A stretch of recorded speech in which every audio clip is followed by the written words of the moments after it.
on se retrouve aujourd'hui pour une toute nouvelle vidéo. Ce sera une vidéo tag et ce sera le tag apprendre à mieux me connaître. Donc sans plus attendre, on va commencer. Question numéro 1, comment as-tu découvert le coloriage art thérapie Disney? Alors faut savoir que moi de base, je connaissais uniquement le coloriage mystère Disney parce que j'en avais vu un petit peu dans les magasins et puis également sur Amazon. Et puis un jour j'étais sur Twitch, je suis tombée sur un stream d'une personne qui faisait du coloriage Disney. Donc moi, amoureuse de Disney comme je suis, j'ai été mener ma petite enquête, j'ai regardé ce que c'était et j'ai découvert plusieurs livres. Et donc j'ai craqué. J'en ai acheté un, puis deux, puis trois, puis quatre. Et puis je pense que je vais pas vous l'apprendre. Quand on tombe dedans, il est difficile de s'en sortir. Question numéro 2, quand as-tu commencé le coloriage? Alors j'ai véritablement commencé le coloriage en mai 2022. Peu de temps avant, vers mars-avril, j'avais fait un ou deux coloriages, mais voilà, c'était ce que j'appelle du coloriage d'école primaire. À force de regarder des lives coloriage, des Instagram coloriage, etc., je me suis intéressée un peu plus au coloriage que je vais appeler le coloriage un peu plus poussé. Et je me suis vraiment lancée dans le coloriage en mai 2022. Question numéro 3. Avec quel livre et quel matériel as-tu commencé le coloriage? J'ai commencé avec deux livres de coloriage qui sont Le Histoire éternelle et Le Vilain. Voilà. De base, je voulais prendre que Le Histoire éternelle parce que je suis une grande amoureuse de La Belle et la Bête. Donc j'ai adoré forcément la couverture du livre. Et j'ai vu que dans la même collection, ils avaient Le Vilain. Donc voilà, ça c'est les deux livres avec lesquels j'ai commencé. Et niveau matériel, j'ai commencé avec une gamme de crayons de couleur qui vient de chez Amazon. Il n'y a pas de marque particulière. Il y a 72 crayons à l'intérieur. Ils sont pas très pigmentés, pas très gras. Mais pour commencer, ils ont fait l'affaire. Question numéro 4. Préfères-tu les coloriages Disney ou hors Disney? Je pense que par rapport au livre que je vous ai montré précédemment, à ma petite illustration juste ici, ou alors à mes publications sur Instagram si vous me suivez là-bas, je pense que vous aurez compris que je suis une grande passionnée du coloriage Disney uniquement. J'aime certaines illustrations hors Disney mises en couleur par d'autres personnes, je trouve ça très joli, mais moi je n'arrive pas à me lancer dans le hors Disney, donc je reste dans des valeurs que j'aime et dont je suis sûre, le Disney. Question numéro 5, es-tu plutôt coloriage mystère ou hors mystère? Moi au début je connaissais que les coloriages mystère Disney. Et quand j'ai découvert le hors mystère, c'est vraiment devenu une passion très rapidement. Mais je ne me voyais pas faire du mystère, j'arrivais pas à me dire est-ce que vraiment ça va me plaire, etc. Suivre une solution et tout. Parce que moi ce que j'aime bien dans le coloriage, c'est d'avoir le choix en fait, le choix des couleurs, le choix du fond qu'on peut faire, des décors qu'on peut y intégrer ou supprimer suivant l'illustration. Donc je suis vraiment partie que sur du hors mystère, mais sur TikTok j'ai suivi plusieurs lives où les personnes faisaient beaucoup de coloriage mystère et je suis tombée fan d'un livre sur lequel j'ai vu les solutions. C'est celui-ci, le tome Princesse. Je me suis dit allez au pire essaye, si ça te plaît tant mieux, si ça te plaît pas et tu le revends. Et puis en fait j'ai fait un premier coloriage dedans. Donc j'ai fait celui-ci de Vaiana et j'ai tenté de faire un mystère version arrangée. Donc c'est-à-dire que j'ai pas du tout fait le même fond. Au niveau des ombrages sur le personnage, pareil, je les ai pas placés au même endroit. Et puis en fait, ça m'a plu. Ça m'a plu, donc je me suis dit, let's go, en fait. Je vais continuer le mystère, mais je suis vraiment beaucoup plus hors mystère que mystère. Question numéro 6. Quel est ou quels sont tes illustrateurs favoris? Donc il y a 3 illustrateurs qui reviennent en boucle dans ma collection. Il s'agit de Tracy de Souza, de Jean-Luc Guérin et de William Ball. Donc si je devais dire un illustrateur favori, ce serait parmi ces 3-là, puisque c'est ceux qui font le plus partie de ma collection. Question numéro 7. Combien as-tu de livres, de blocs ou blocs marque-pages dans ta collection? Donc j'ai en tout 22 livres, dont 2 agendas Disney Art Therapy. J'ai 6 blocs plus 4 mini-blocs et j'ai 8 blocs marque-pages. Question numéro 8. Combien de temps en moyenne consacres-tu au colo par jour? Donc en fait ça va dépendre, il faut savoir que je peux très bien faire 2, 3, 4, 5 heures de coloriage d'affilée dans une journée, comme je peux très bien faire 30 minutes, 1 heure, et puis ne plus colorier de la journée, ou faire 2 heures, on va dire le matin, 1 heure en début d'après-midi, 1 heure en soirée, enfin voilà. Ça varie, ça va varier en fonction de mon envie, de mon temps, etc. Par exemple, pour des marque-pages de ce style-là, je vais mettre en moyenne 1h30, 2 heures pour le faire. Mais derrière, je peux peut-être prendre un autre colo et puis faire 2 heures de colo sur une nouvelle illustration. Donc voilà, ça varie. Le temps que je passe sur un coloriage varie en fonction de plein de choses. Question numéro 9. En moyenne, combien de colos fais-tu par mois? Donc bah, ça va rejoindre un petit peu la question précédente. En moyenne, c'est une dizaine. Question numéro 10. Quel est ton livre préféré? Je dirais pas que j'ai vraiment un livre préféré, parce qu'il faut savoir que dans ma collection, tous les livres que j'ai... Alors attention, vous verrez que ce que je vais dire en réponse à cette question-ci ne va pas du tout s'avérer vrai dans la prochaine question. Donc je disais, j'ai pas vraiment de livre préféré parce qu'il faut savoir que dans ma collection, en règle générale, les livres, avant de les acheter, je vais regarder plusieurs fois des vidéos de présentation pour être sûr que le livre me plaît dans sa globalité. C'est-à-dire que par exemple dans un livre de type grand carré, s'il y a 40 ou 45 coloriages et que sur les 40-45, il y en a plus de 10 que je n'aime pas ou que je suis pas vraiment fan, je ne vais pas acheter le livre. Parce que j'estime que je vois pas l'intérêt d'acheter un livre si c'est pour qu'il y en ait 10, 12, 15 que je ne fasse pas à l'intérieur. Donc voilà, je n'ai pas vraiment de livre préféré. Question numéro 11, quel est le livre que tu aimes le moins? Donc normalement, je ne devrais pas avoir de livre à vous présenter à cette question-ci, puisque si on suit ce que je vous ai dit à la précédente question, je fais le choix de mes livres après avoir regardé maintes et maintes vidéos de présentation. Sauf que, malheureusement, j'en ai un à vous présenter. Il s'agit du livre Il était une fois.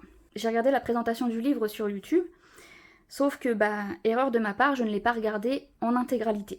Donc, j'ai beaucoup aimé les premières illustrations, parce que, voilà, je trouvais le principe très sympa, au niveau de le côté livre qui rappelle l'histoire, en fait, d'où Il était une fois le nom du livre.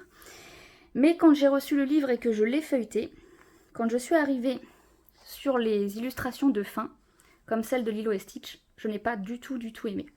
Je n'ai pas aimé parce que je me suis dit, voilà, sur les autres illustrations, là, si on prend par exemple l'illustration d'Ariel, de la petite sirène, on a Ariel, on a le roi Triton, on a Polochon, on a Sébastien, enfin voilà, on a les personnages du Disney. Par contre, si on prend du Lilo et Stitch, le Stitch et la petite Lilo, on ne les trouve pas. Pourtant, c'est les personnages principaux et on ne les trouve pas. On retrouve une planche de surf, on va retrouver une soucoupe qui n'est même pas la soucoupe qu'il y a dans le dessin animé, puisque de base c'est un vaisseau qui n'est même pas celui-ci. Enfin voilà, petite déception quand je l'ai feuilleté. Pourtant voilà, si je vous montre encore cette illustration-là, elle est magnifique, celle du Roi Lion. Ça change des illustrations qu'on peut voir. Si j'avais vraiment regardé la vidéo jusqu'au bout, je pense que je ne l'aurais pas acheté. Question numéro 12, quel est le livre qui te fait le plus peur? Alors dans ma collection en elle-même, je n'ai pas de livre qui me fait peur. J'ai certaines illustrations dans certains livres qui vont me faire un petit peu plus peur que dire que c'est l'intégralité du livre qui me fait peur. Dans ce livre-ci, ce genre d'illustration me fait peur par rapport au fond, mais de là à dire que j'ai un livre qui me fait peur dans ma collection, non, je n'en ai pas. Par contre, hors collection de livres que j'ai, il y a un livre que je trouve magnifique, qui me tente, que j'ai dans ma wishlist, mais qui me fait extrêmement peur. C'est celui-ci, c'est le Galerie de portraits. Je le trouve magnifique, que ce soit les illustrations à l'intérieur, la couverture, je le trouve, encore une fois je vais me répéter, magnifique. Mais de par sa taille, son format de livre et les illustrations à l'intérieur qui sont, comme son nom l'indique, des portraits, du coup j'ai un peu plus de mal à craquer sur ce livre. Question numéro 13, quel est ton tout premier coloriage et ton dernier coloriage? Alors mon tout premier coloriage, celui que j'ai fait comme je vous disais au début de la vidéo, version coloriage d'école primaire, ça c'est mon tout premier coloriage que j'ai fait quand j'ai acheté le livre. Ensuite, quand je me suis intéressée un peu plus au coloriage poussé, comme je l'appelle, j'ai fait celui-ci. Donc dans le boule de poil, j'ai fait celui de la fée Clochette et d'une de ses amies. Donc comme on peut voir, il y a un effet de dégradé sur le fond. Je ne sais pas si on le verra en caméra. Il y a un petit effet au niveau du nuage pour pas que ça fasse qu'un aplat de couleur bleue. J'ai juste pas fait de dégradé dans l'arc-en-ciel parce que je maîtrisais pas encore les dégradés plus que ça. J'ai juste rajouté 2 branches à l'arc-en-ciel pour pouvoir mettre toutes les couleurs. Donc le dernier, ça va être dans le portrait. Et c'est celui de Bob Razowski. Et comme là on peut le voir, Il y a du dégradé, que ce soit dans le fond, que ce soit sur le personnage. Il y a de l'effet de lumière un peu sur le personnage. Enfin voilà, ça c'est mon dernier coloriage dont je suis plutôt contente du résultat. Question numéro 14. Quel est le coloriage que tu as le plus réussi? Dernièrement, celui que j'aime le plus, je dirais pas celui que j'ai le plus réussi, mais celui que j'aime le plus, il y en a deux. Celui-ci, de Mickey, Dingo et Donald. J'aime beaucoup l'effet que j'ai réussi à faire sur le cadre, le côté lumineux au niveau du fond, de l'intérieur du rond. Et puis j'ai réussi un petit peu à faire sur les zones de blanc, comme l'intérieur des yeux ou les gants ou le corps de Donald, un petit peu d'ombrage. Il y a également dans le Histoire éternelle, celui-là de la Fée Clochette. Je l'aime tout particulièrement parce qu'en fait, quand je l'ai fait, déjà c'était mon premier effet or sur le couvercle du petit récipient. Et puis en fait, quand je l'ai fait, de base, j'avais fait un fond à la pastel sec rose. Et quand j'ai regardé le rendu, je me suis dit non, j'aime pas, ça me plaît pas. Donc, pour rattraper la chose, j'ai gommé un peu l'effet de pastel sec. Je suis venue refaire le fond à l'aquarelle verte et avec un petit peu de pastel sec vert foncé par-dessus. Et finalement, j'aime beaucoup mieux le résultat avec le fond vert qu'avec le fond rose. Donc voilà pour mes deux coloriages que j'aime le plus dernièrement. Question numéro 15. Quel est celui que tu aimes le moins? Donc le coloriage que j'aime le moins, et je dirais même le coloriage que je trouve raté, il s'agit d'un coloriage dans le Love Story. Et c'est celui de Stitch et Angel. Je l'ai totalement raté et je ne l'aime pas du tout. Parce qu'en fait j'ai voulu essayer de faire le Stitch au crayon de couleur avec un côté dégradé, ombre, etc. Sauf que j'ai pas pris les bonnes teintes et à force de passer crayon par-dessus crayon par-dessus crayon, j'ai pas réussi à le gommer correctement. Donc pour rattraper la chose, j'ai fait du feutre à alcool. De toute façon, vous pouvez le voir. Hein. Pour essayer de rattraper la chose, j'ai fait du feutre à alcool. Et on se retrouve avec un Stitch beaucoup plus foncé que sa couleur de base. Et pour pas que ça contraste de trop entre les deux personnages, j'ai fait le corps d'Angel pareil, au feutre à alcool. Donc j'aime vraiment pas. J'aime pas non plus le ciel que j'ai fait parce qu'on voit trop la démarcation ici entre les deux couches. Enfin même l'arbre, les couleurs des feuilles, enfin bref, j'aime pas du tout ce coloriage là. La seule chose que j'aime, on va dire plus ou moins dans le coloriage, c'est le derrière là, l'eau qu'il y a ici et un petit peu le hamac. Et voilà, sinon j'aime pas du tout ce coloriage-ci. Question numéro 16, quel est ou quels sont tes encours? Alors en ce moment j'ai deux encours, j'en ai un dans le portrait. Hop. Donc c'est celui de bébé Pégase et bébé Hercule. J'aime beaucoup ce que j'ai commencé à faire, mais je sais pas pourquoi j'arrive pas à l'avancer.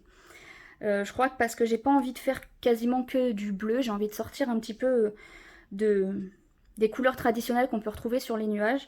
Et donc pour l'instant, comme j'ai pas la bonne idée de ce que je veux, j'arrive pas à le continuer. Et j'ai un autre en cours dans ce livre-ci. Et oui, dans un mystère. Et donc c'est celui-ci. Donc je pense que vous l'aurez reconnu. Hein. C'est le petit Stitch. Voilà. C'est cette solution-ci. Mais comme je vous ai dit, je fais principalement du coloriage mystère arrangé. Et donc ça me prend plus de temps. Donc voilà, je l'ai commencé, mais pour l'instant, j'arrive pas à le continuer. Question numéro 17. Quel sera ton prochain coloriage? Alors mon prochain coloriage, soit ce sera un des encours que je viens de vous montrer, ou alors sur Instagram, j'ai lancé un petit hashtag qui est le Team Colo Disney Portrait, pour avancer ensemble le petit carré portrait que l'on peut avoir, histoire de se motiver un peu plus. Et ce mois-ci en story, j'avais mis plusieurs coloriages du livre, et il y en a deux qui ont été choisis. Soit je vais dans mes encours, comme je viens de vous dire, soit je fais le petit clochard qui a été choisi, ou alors le petit Meiko. Question numéro 18, es-tu plutôt feutre ou crayon? Alors sans hésiter, je suis team crayon de couleur. J'arrive plus facilement à gérer les dégradés, à choisir mes combos couleurs, à manier en soi le crayon de couleur pour tout type de zone sur un coloriage, que ce soit une petite zone, un corps, un vêtement, une fleur, un fond, enfin voilà, c'est vraiment le crayon de couleur. Mais il y a quelques temps, j'ai découvert une technique qui est de faire une base de feutre à alcool et d'ombrer au crayon de couleur. Donc je me suis laissée tenter, je me suis dit je vais essayer de le faire. Et en fait, j'aime bien la technique. Là par exemple c'est un coloriage fait qu'avec une base de feutre à alcool et ombré au crayon de couleur. J'aime bien la technique, là je suis plutôt assez contente du rendu, en plus c'est un papier d'imprimante, c'est même pas un bon papier, c'est pas une bonne qualité papier, mais j'aime bien le rendu. Donc je me dis pourquoi pas sur certains coloriages quand j'ai pas envie de m'embêter à faire un coloriage vraiment entre guillemets ce que j'appelle les coloriages prises de tête. Je me dis voilà pourquoi pas tenter cette technique de faire au feutre à alcool et puis d'ombrer au crayon de couleur. Mais vraiment je suis sinon team crayon de couleur. Question numéro 19. Quel est le matériel dont tu ne peux pas te passer? Donc si je devais en choisir qu'un seul, ce serait mon taille-crayon électrique. De la marque Amazon, très bien. Bonne contenance pour tailler ses crayons. On a 3 tailles ici, donc très, très pointu, un peu moins et un peu plus carré. Et il fait le job. Il ne fait pas de copeaux, il fait des brisures, donc niveau économie de crayon, on est plutôt pas mal. Mais après voilà, je compte vous faire une vidéo sur laquelle je vais vous présenter mes indispensables coloriages que j'utilise régulièrement, voire quasiment tout le temps. Et enfin pour finir, question numéro 20, quels seront tes futurs achats? Alors mes futurs achats pour ce qui est de matériel, j'aimerais avoir ces crayons-ci, donc les Artix 126. Mon rêve ce serait d'avoir les Prismacolor parce que j'en entends vraiment beaucoup de bien au niveau de la qualité du crayon, au niveau de la pigmentation, au niveau des teintes, etc. Mais voilà, je suis pas sûre que mon banquier soit d'accord avec mon rêve en question.